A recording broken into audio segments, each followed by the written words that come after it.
So what we wanted to show you now was how the multi-tracker works. In this particular example, the first thing we do is we cycle forward, and so in this case we're transitioning from a fire check down to an actual advancement of the darkness. So what happens here, every time we cycle through this group, whenever we hit the clock icon, we then have to transfer forward along this track. We need to have unlocked the lab by the time we reach the 5th cycle of darkness. The second thing we do is we set up the team tracker.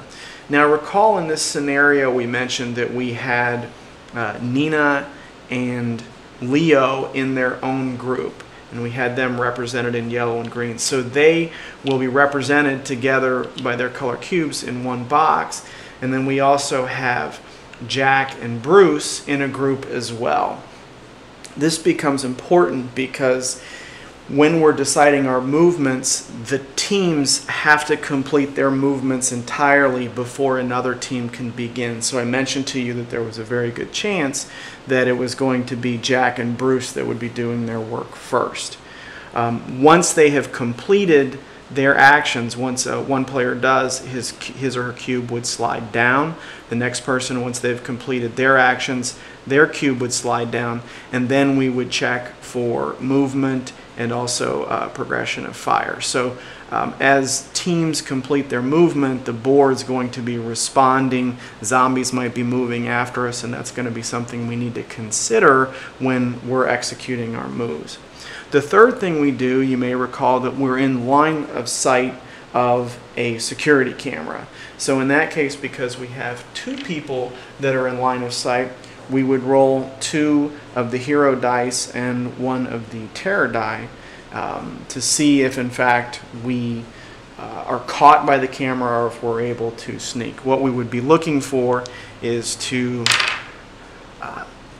succeed, which we did. What you don't want to see is the circle with the line through it. If that had been the case in this particular example, a fire would have broken out or progressed forward somewhere in the house. So we were able to avoid the security camera. That's the 3rd phase.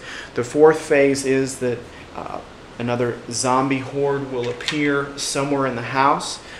You roll a 4-sided die and a 6-sided die, and you're looking at the layout of the house, which is a 4x5. If you wind up rolling a number that would push you off of the board, you re-roll. In this case, what we would do is take a zombie token and place it in the right column and 3 rows up from the bottom. So what that would do is place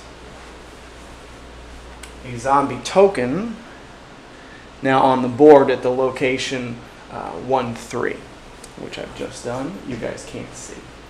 The 5th upkeep element is that if somebody had been bitten twice by a zombie, the zombification process would be progressing forward, which the player then starts to lose ability levels, gets representing getting sicker over the course of the game. Nobody in this scenario is under the zombie influence. So that's what happens on this board.